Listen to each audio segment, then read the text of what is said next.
সুপ্রভাত। আরে আপনি এখানে? হঠাৎ আপনাকে একটা সারপ্রাইজ দিতে ইচ্ছে হলো। যদি অভয়দান একটা কথা বলি। দিলাম। আজ কলেজে না গেলেন? চলুন অনেক দূর ঘুরে আসি। খেপেছেন? আজকে জেপির একটা ইম্পর্টেন্ট ক্লাস আছে, আর তাছাড়া বাড়ির লোক জানতে পারলে আর রক্ষে থাকবে না। আজ সকাল থেকে আকাশে মেঘা রোদের খেলা চলেছে। একটু পরে আকাশ মেঘে ছেয়ে যাবে। জেপির ইম্পর্টেন্ট লেকচার বাড়ির সব লোকেরা আজ নয় মেঘের তলা চাপাই পড়ে থাকে। যাবে? চলুন।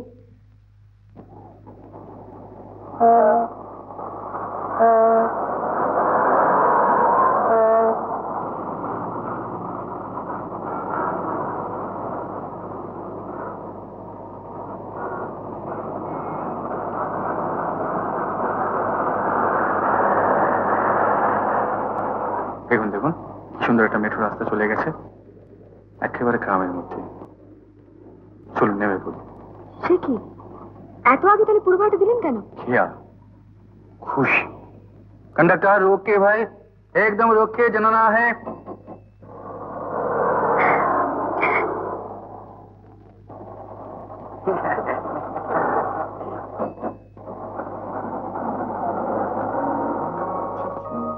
এরকম ভাবে হঠাৎ নেমে পড়া, বাসের লোকগুলো কি ভাবলো কে জানে।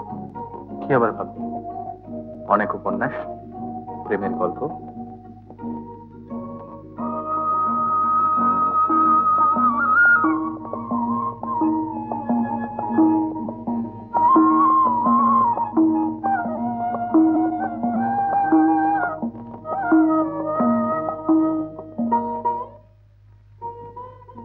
দেখুন দেখুন কি সুন্দর ফুলগুলো। কি নাম বলুন তো? কি জানি, বটানি আমার ফোর্থ সাবজেক্ট ছিল না। আর তাছাড়া নামে কি আসে যায়? যা সুন্দর তার সব সময় সুন্দর। ফুল দেখলেই বুঝি চিনতে ইচ্ছে করে? না, সব সময় নয়, তবে বর্তমানে একজনের শোভাবর্ধনের কাজে লাগাতে ইচ্ছে করছে।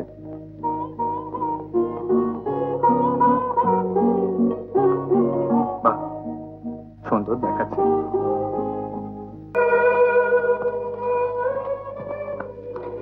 দয়া করে আপনার পাঠশালা বন্ধ করুন, আমি আর পাচ্ছি না। লেখাপড়া না করে জার্নালিজম করতে লজ্জা করে না? লজ্জা? আপনি হাসালেন। শাস্ত্রে লিখেছে জার্নালিস্টদের লজ্জা থাকাই উচিত না। কি হবে বাজে কথা। নিন আপনার জন্য গীতবিতা নাম দিন। গীতবিতা? এবার কি আমার গানের স্কুলে ভর্তি হতে হবে? হ্যাঁ মশাই। স্যার এই তানপুরা পাওয়া যাবে না? আমার মুন্ডু পাবেন। শুনুন, যখন হাতে কোনো কাজ থাকবে না, বসে বসে কেবল এই গীতবিতা নিয়ে পাতা উল্টে যাবেন। দেখবেন আপনি অনেক কিছু ভাবতে পারছেন, অনেক কিছু কল্পনা করতে পারছেন। ইতি মঙ্গলাকাঙ্ক্ষিনী তোমার মা। আরে তুমি যাচ্ছ কোথায়? বসো বসো বসো বসো, একবার ভালো করে পড়ো। আবার পড়বো? হ্যাঁ আবার পড়বে, পড়ো পড়ো পড়ো। শোনো, বাবা বিশ্বনাথের কৃপায় আমরা সকলেই বেশ ভালো আছি। অনুকূল ও বৌমার দেশের বাড়িতে ফিরিতে কিছুদিন বিলম্ব হইল। দিদি গো, জয় বাবা বিশ্বনাথ। ও দিদি, এই যে সুখবর আছে। কি খবর রে? আচ্ছা তুমি তো সবকিছুই বোঝো, আমার মুখ থেকে বলো দেখিনি কি সুখবর নিয়ে এসেছি। আজ করো। কাশি থেকে মনিবেরা ফিরে এসেছেন বুঝি?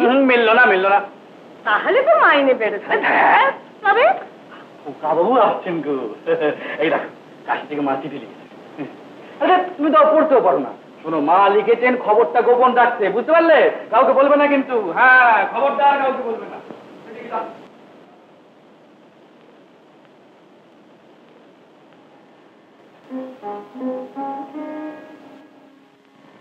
হ্যাঁ রে চরণ, তুইও তো বিয়ে করেছিস, সংসার পেতেছিস, একদিন তোরও তো ছেলে পুলে হবে, তাদের নিয়ে কত আনন্দ করবি।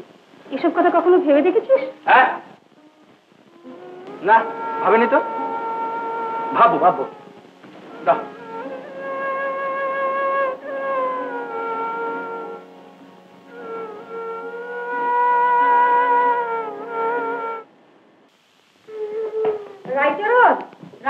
আগে বৌদিমণি। হ্যাঁ রে, ও পাড়ার বামিকে খবর দিয়েছিলি? আগে হ্যাঁ খবর তো দিয়েছিলাম। এ ছেলেকে নিয়ে আমি আর পারি না বাপু, ও এলে বাঁচি। বৌদিমণি, একে আমাকে দাও। সংসারের যে কাজ রয়েছে তাই তুই পারিস না আবার? ও সংসারের যে কাজকর্ম আছে ও বামি এসে করবে এখন, ওকে আমাকে দাও। এসো বাবু, এসো এসো এলি বললে, এলি বললে, এলি বললে। হ্যাঁ এই কি করছিস? খেলা করছি গো, খেলা করছি, খেলা করছি। এখন যা দেখি, আমি একটু কাজ করি। চল চল বাবা, কাজ করি, চলো বাইরে চলো। খোকা বাবু চলো বাইরে হাওয়া খেয়ে আসি। চলো বাবা কাজ করবে এখন। মনি শিগগির আসুন। কেন রে, কি হয়েছে? ওই রায়চরণের হাতে ছেলে দেবেন না, সর্বনাশ হবে। বলিস কি? হ্যাঁ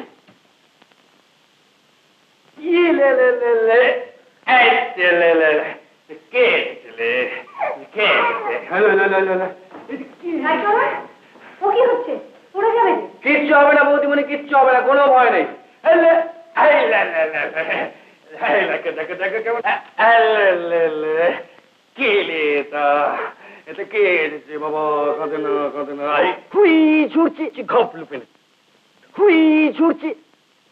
দিদিমণির কি ভয় গো, ভাবলো খোকা বুঝি এক্ষুনি পড়ে যাবে। তা তো ভাববি। না কেন ভাববে, এসো না তোমাকে তো হুই ছুড়ে দিচ্ছি, ঘপ লুপে নিচ্ছি। জানো দিদি, খোকা এখন আর কারো কাছে থাকতে যায় না, দিন রাত কেবল আমার সঙ্গে। বিশ্বাস বড্ড দেরি হয়ে গেল। হ্যাঁ সেদিন বউয়ের ভাই এসেছিল, তোর গায়ে ছেঁড়া ফতুয়া দেখে বউয়ের ভারী লজ্জা। তা তুই একটা পাঞ্জাবি কিনে নিয়ে আয়। কার লজ্জা বললে? বউয়ের। শোন শোন, একটা কিনে নিয়ে আয় না বাপু। দাও দাও, পয়সা দাও, দাও দাও, শিগগির দাও, দেরি হয়ে যাচ্ছে। দাঁড়া না একটু বাপু। আমার গায়ে ছেঁড়া ফতুয়া দেখে আমার বউয়ের লজ্জা।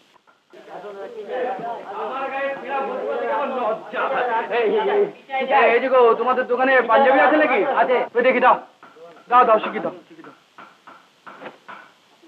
বাহ, এ তো দিব্য পাঞ্জাবি। হ্যাঁ, দাম কত? 5 টাকা।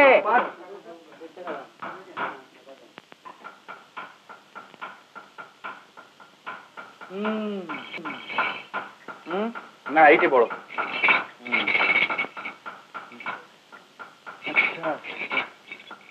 বল কোথায়, বল বল। এই যে বল, এর দাম কত গো? 4 আনা দাম। 4 আনা। আচ্ছা, এই যে ওই পাঞ্জাবি নেবে না? হ্যাঁ পাঞ্জাবি, হ্যাঁ কই দাও দাও। দাম কত বললে? বললাম তো 5 টাকা। ও বাবা, পয়সা যে কমে গেল।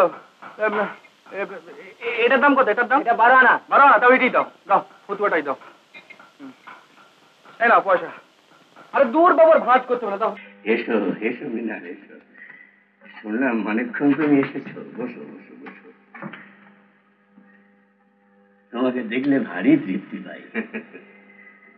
অনেক দিনের ইচ্ছে তোমাদের ওখানে একবার যাই, কাকা কাকিমাকে দেখে আসি, আর কুণালের নতুন বাড়িটাও দেখা হয়ে যাবে। এলেই তো পারেন, কাছে তো। হয়ে ওঠে কই, কদিন তো কোঠেই যেতে পারছি না, শরীরটা বড় বিদ্রোহ করছে আজকাল। আপনার যে বিদ্রোহের ধাত হেমন্তদা, শরীরের দোষ কি বলুন? ঠিকই বলেছ, কোনো নিয়মিত কখনো মানতে পারেনি, কোনো অন্যায়ের সঙ্গে কখনো আপোষও করেনি। আচ্ছা হেমন্তদা, পুরোনো দিনের কথা ভাবতে আপনার ভালো লাগে? না, তবু যেন এক এক সময় তলিয়ে যাই।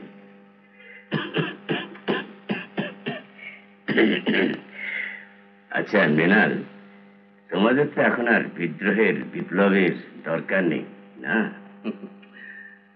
হেমন্তদা, আমার মতে আছে, তবে কিছু কিছু রাজনৈতিক নেতারা বলেন যে স্বাধীন ভারতে সশস্ত্র বিপ্লবের কোনো ভূমিকা নেই, এখন হলো গণতান্ত্রিক সমাজবাদ কিংবা সমাজবাদী গণতন্ত্র। না, ওনার কোথাও ভুল করছেন। আপনি কি আবার আজকাল এসব কথা ভাবছেন নাকি? ভাবা উচিত নয় না? আমরা আজকের দিনে মিসফিট কেন বলছেন? ঢুকে পড়ুন না কোনো দলে, গরম গরম বক্তৃতা, নির্বাচন, মন্ত্রিত্ব, ব্যাস আর কি চাই? আমাদের দেশ নেতারা তো সবাই বিপ্লবী। এখনো আমার আশা আছে বলছো? নেই কেন হেমন্তদা?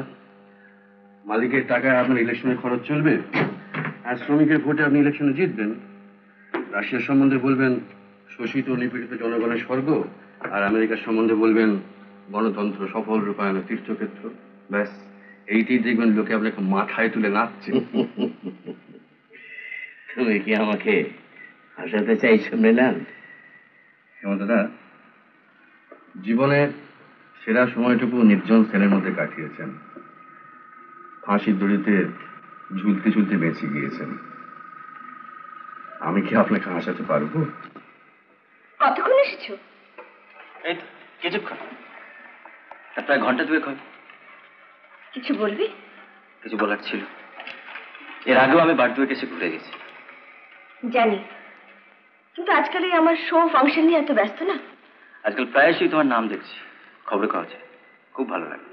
বসো বসো। সরি, এখন তো আমি তোমার সঙ্গে কথা বলতে পারছি না সুকান্ত দা। স্নান করে এক্ষুনি আমাকে বেরোতে হবে। ও, তাহলে আরেকদিন আসবো, কাল কিংবা পরশু। না না, তোমাকে আসতে হবে না। কেন মিছিমিছি এসে ফিরে যাবে? আমি বাড়ি থাকবো না, দরকার হলে আমি তোমাকে ডেকে পাঠাবো। বলছিলাম তনিমা, তোমার অত সুন্দর গানের গলা, ফাংশনে গান ছেড়ে তুমি গিটার বাজাও, এটা আমার ভালো লাগে না। গান তুমি ছেড়ো না তনিমা। অরিন্দম বলেছে আমার গানের গলা আর গিটারের হাত দুটোই সমান। সঙ্গীত সম্বন্ধে অরিন্দমের যা জ্ঞান আছে তার তুমি ধারে কাছেও আসতে পারো না, বুঝেছো? চলি, খুব টায়ার্ড লাগছে।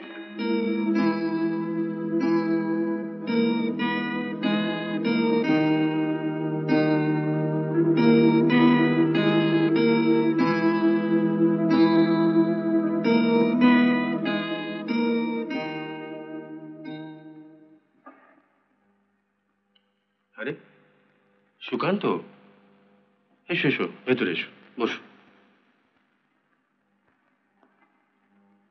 ব্যাপার, হঠাৎ অফিসে কি মনে করে?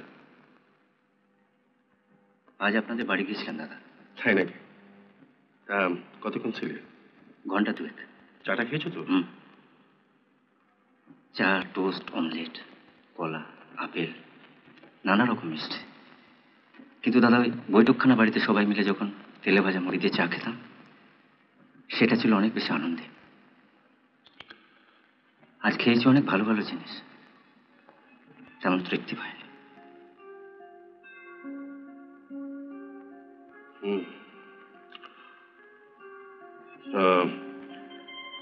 বাবা মা বোধহয় তোমার সঙ্গে দেখা করেনি? না। তুমি? অল্প সময়ের জন্য দেখা হয়েছিল, কথা হয়নি তেমন। দাদা, আমার দুঃখ কোথায় জানেন? ওর অত সুন্দর গলা না বুঝে নষ্ট করছে। তনিমা অনেক বদলে গেছে দাদা, অনেক বদলে গেছে। সুকান্ত, তুমি ধৈর্য ধরো। শান্ত সুন্দর বনভূমিতেও কাবাগনি জ্বলে, ঝড় ওঠে। তুমি দেখো, তনিরে ভুল ভাঙতে দেরি হবে না। না দাদা, তনিমাকে আজ যা দেখলাম, ও আর ফিরতে পারবে না। তুমি কেন বিশ্বাস হারাচ্ছ সুকান্ত? তনিমা নতুন জীবনের স্বাদ পেয়েছে, কয়েকটা দিন যেতে দাও না, ক্লান্তি আসবে, কিংবা কোথাও প্রচন্ড একটা আঘাত পাবে, তখন দেখবে ওকে তোমার কাছে ফিরে আসতেই হবে। কিন্তু আমার আমার আমি আমি আমি জানি সুকান্ত যে তোমার আত্মসম্মান বোধ আছে, তোমার অভিমান আছে, তাই বলছিলাম যে এটা এটা আমার অনুরোধ সুকান্ত, তুমি একটু ধৈর্য ধরো। ঠিক আছে স্যার, আজ আসি তাহলে। এসো, মাঝে মাঝে এসো কিন্তু। মন খারাপ লাগলেই চলে আসবে।